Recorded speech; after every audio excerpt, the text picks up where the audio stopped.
3 hours 41 minutes and 19 seconds local time. Northern Arabian Sea, 24 degrees 17 N, 58 degree 32 E, 47 nautical miles east of Oman's coast. A cluster of fast Iranian attack boats, small hulls, high wake, full throttle, breaks from the haze and points straight at USS Abraham Lincoln. Not a patrol arc, not a shadow. A direct, closing sprint designed for one thing: force a reaction in front of cameras and radar screens. They believed the carrier would slow down, turn away, and talk first. They had no idea the U.S. had already built the entire encounter into a layered, rehearsed kill box, where every speed change and every bearing line triggers a pre-approved response. On the flight deck, jets are spotted and chained. Crews move like clockwork. The carrier's wake stays steady, a signature of intent. Then the small boats accelerate again. No apology, no misread, no room for hero stories. And in minutes, the swarm learns what modern sea control actually looks like. USS Abraham Lincoln isn't just steel, it's tempo. A Nimitz-class aircraft carrier, roughly 100,000 tons of displacement, over 1,090 feet long. An airfield that moves at 30+ knots and doesn't need a foreign runway. A crew population that can exceed 5,000 when the air wing is aboard. 2 nuclear reactors that turn logistics into a different kind of math. Instead of can we get fuel, the question becomes, how fast do we want to arrive? The carrier's true weapon is sortie generation. It manufactures air power the way a factory manufactures pressure. Scheduled, measured, relentless. F divided by a -18s that can launch, refuel, strike, and return under a roof of radar and data link coverage. E-2D Hawkeyes that turn the sky into a map of moving points and predicted decisions. Helicopters that pull surface contacts out of sea clutter like needles from static. But the carrier is never the only piece on the board. It travels with a moving fortress, escorts with Aegis combat systems, vertical launch cells stacked with standard missiles, ESSM, ASROC, close-in weapons for the last mile, electronic warfare suites that don't just jam, they deceive, seduce, and break targeting loops. A submarine somewhere underneath, silent, doing what submarines do, making sure the surface fight never becomes fair. A carrier strike group is overwhelming by design, but it's also disciplined. It's built to manage escalation, not to chase it. Because the most expensive platform on the ocean doesn't win by ego. It wins by procedure. Iran's motive for a swarm is older than the boats themselves. It's asymmetry. When you can't match a carrier with a carrier, you try to make the carrier politically heavy to operate. You try to crowd it, harass it, force it into visible caution. Force a radio exchange that can be edited into U.S. retreats under pressure. Fast attack craft are cheap and numerous compared to major surface ships. Many can be armed with heavy machine guns, rockets, man-portable air defense missiles, or short-range anti-ship weapons, depending on configuration. They're fast enough to create uncertainty, especially in tight waters and high traffic. They rely on proximity, clutter, and the psychology of hesitation. But the plan has a flaw that never shows up in propaganda. Swarming only works when the defender is surprised, confused, or constrained. Trying to intimidate a carrier strike group with small boats is like trying to stop a turbine with handfuls of gravel. You might make noise. You might damage something small. But the machine doesn't stop. It just recalculates, then removes the input. Detection starts long before the first boat is visible. No panic, just process. An E-2D Hawkeye overhead watches the surface picture as a living grid. It doesn't see boats. It sees vectors, speed, formation changes, departures from normal maritime behavior, small craft that suddenly accelerate from low-speed loiter into coordinated high-speed lines. Those are not fishermen, not merchants, not random. At the same time, the escort's radars and electro-optical systems build the close-in surface track file. Aegis isn't only about missiles in the sky. It's about a fused picture. Radar returns AIS data, electronic emissions, infrared signatures, rolled into a single common operating picture. The strike group can identify which contacts are background traffic and which are moving with intent. The layered defense network is already set. Outer ring, airborne surveillance, and fighters that can be overhead in minutes. Middle ring, destroyers positioned to intercept and to physically place themselves between the carrier and the threat axis. Inner ring, helicopters, small caliber guns, CIWS, and electronic warfare, tools designed for the chaos zone where seconds matter. And above all, a rules of engagement ladder.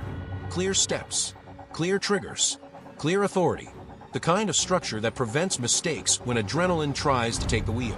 At 3 hours, 27 minutes and 5 seconds, the first anomaly is logged.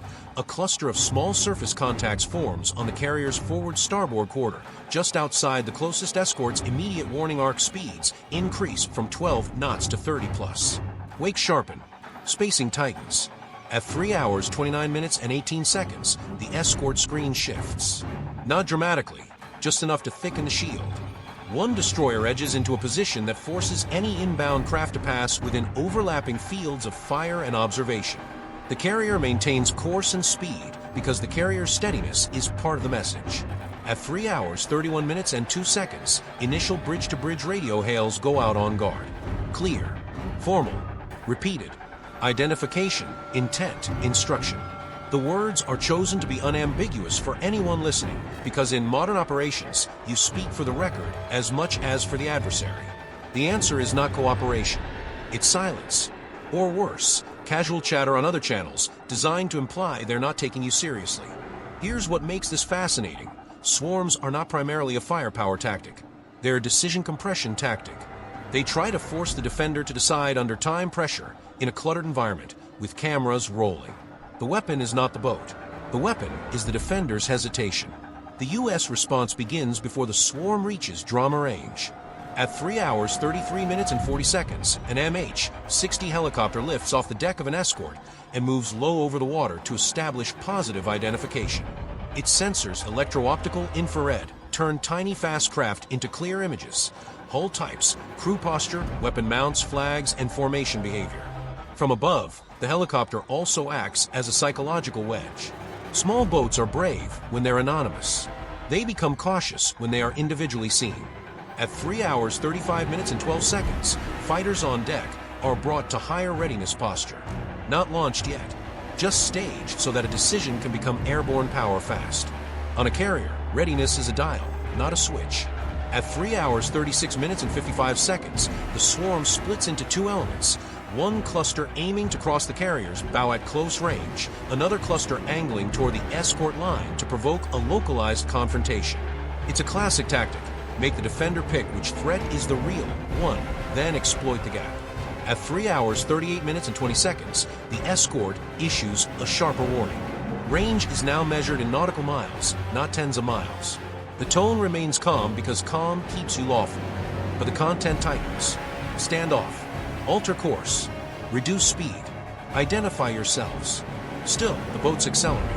At 3 hours, 39 minutes and 44 seconds, the U.S. escalates in a way that looks small on video but is enormous in meaning. The helicopter drops lower and positions itself directly along the boat's approach axis, forcing them to either accept a collision risk geometry or break formation. Simultaneously, the escort trains its deck gun, not firing, just tracking, making it unmistakable that the boats are inside a weapon's attention. At 3 hours, 41 minutes and 19 seconds, the swarm hits full spectacle. Speeds touch 40 knots for the lead craft. Distance closes rapidly, single digits of nautical miles. You can feel it in the carrier's operations center. The room isn't loud, but the tempo tightens. Every watchstander knows this is where mistakes are born. The most dangerous moment came at 3 hours, 42 minutes and 6 seconds. One Iranian boat cuts across another boat's wake, then turns hard toward the carrier's projected track line, an aggressive maneuver that collapses reaction time. At this distance and speed, a misjudged turn is not harassment. It's collision potential. And collision at sea is a weapon when you don't have missiles you trust. A carrier cannot dodge like a speedboat. It can turn, yes. It can accelerate, yes. But every maneuver is massive, delayed, and tied to flight deck safety. The ship is a continent with momentum. This is the thin line. One small craft miscalculates. One helmsman panics. One wake trip at the wrong second. And suddenly you have American sailors in the water, aviation fuel near the surface, and a political storm that has nothing to do with tactics. No panic, just process. At 3 hours, 42 minutes and 30 seconds, the U.S. executes a measured shock response. Not a massacre, not a broadside, but a sequence designed to end the performance immediately. First, non-lethal dominance. The helicopter fires warning flares and uses loud hailer commands, forcing the boats to confront the reality that they're already inside a controlled engagement bubble. Simultaneously, electronic warfare begins to interfere with the boat's coordination, disrupting communications and reducing the swarm's ability to act like a single organism. Second, physical blocking. The escort subtly turns to place itself between the carrier and the most aggressive cluster, converting the engagement from carrier versus swarm into escort gun line versus small craft, a fight the escort is built to win. Third, decisive precision. A single boat, identified as leading the most dangerous approach, showing weapon posture or collision intent, becomes the example. At 3 hours, 44 minutes and 10 seconds, the order is given: disable, not destroy. The language matters. Disable means you aim for engine compartments, steering, propulsion, stop the boat's ability to threaten without turning the sea into a funeral. At 3 hours, 44 minutes and 38 seconds, the escort's gun cracks, short, controlled bursts. Not a spray, a solution. The rounds strike near the stern of the lead craft. The effect is immediate. Speed collapses, wake thins, the boat's bow drops as propulsion fails. The formation behind hesitates, and hesitation is contagious. At 3 hours, 45 minutes and 21 seconds, the helicopter marks the disabled craft with a smoke marker, an unmistakable visual stamp that says, "This was not an accident. This was a choice by the defender, precisely applied." At 3 hours, 46 minutes and 8 seconds, the remaining boats begin to peel away, not because they've been persuaded, but because the math has changed. Their swarm has lost coherence. Their approach corridor is now a documented, weapon-covered lane. Their best outcome, an edited clip, has turned into a visible tactical loss. At 3 hours, 47 minutes and 30 seconds, fighters launch from the carrier. The sound arrives like a verdict, catapult shot, deep thunder, then the clean scream as jets climb and turn. They don't need to fire. Their presence completes the message. Escalation control is owned by the carrier group, not by the small boats. At 3 hours, 49 minutes and 2 seconds, the swarm is dispersing at high speed, retreating toward coastal clutter and civilian traffic lanes where they can hide in density. The U.S. does not chase into that mess. Discipline again. The goal is deterrence and safety, not spectacle. By 3 hours, 52 minutes and 40 seconds, the carrier's flight deck returns to routine tempo. The schedule resumes. Aircraft cycle. The carrier keeps moving. That continuity is part of the strike group's psychological armor. You don't get to interrupt the machine with a stunt. Now the ledger, the part that explains why the response shocked everyone. Iran spent small boat fuel, hours of crew risk, and the most valuable thing in a surveillance-heavy battle space: deniability. In attempting to swarm a U.S. carrier, they revealed formation tactics, response thresholds, and command discipline. They also expose which boats lead, which boats follow, and how they communicate under stress. That information is captured video, radar tracks, electronic intercepts, and filed for future pattern exploitation. The U.S. spent almost nothing by comparison. A helicopter sortie, a few minutes of escort maneuver, a short burst of gunfire, cheap rounds compared to missiles, perhaps some electronic warfare expenditure and flight deck readiness cost. The shock wasn't the scale of violence. The shock was the cleanliness, a swarm dissolved with minimal expenditure, minimal political blast radius, and maximum clarity. Put it like an accountant. Iran paid, risk exposure, and a disabled craft that undercuts the myth of fearless control. Iran received, a momentary headline that collapses when the data appears. The U.S. paid, negligible munitions cost, and a brief spike in readiness posture. The U.S. received, deterrence reinforced, rules tested, adversary behavior mapped, and a public demonstration that swarm does not equal power. Then propaganda tries to salvage what tactics lost. Edited clips show speed and proximity. They cut out warnings. They cut out the helicopter's angles. They cut out the moment the lead craft loses propulsion and the formation fractures. They claim victory because they return home. But reality is recorded in timestamps. Track histories, gun camera footage, flight logs, communications recordings. In 2026, the real battlefield is not just sea space, it's narrative space. And narrative collapses when it collides with telemetry. The final lesson is cold and simple. Modern sea control belongs to the side that can stay calm, see everything, and apply measured force at the exact point where a stunt becomes a threat. Swarms depend on confusion. Disciplined networks produce the opposite. If you found this breakdown valuable, subscribe and share.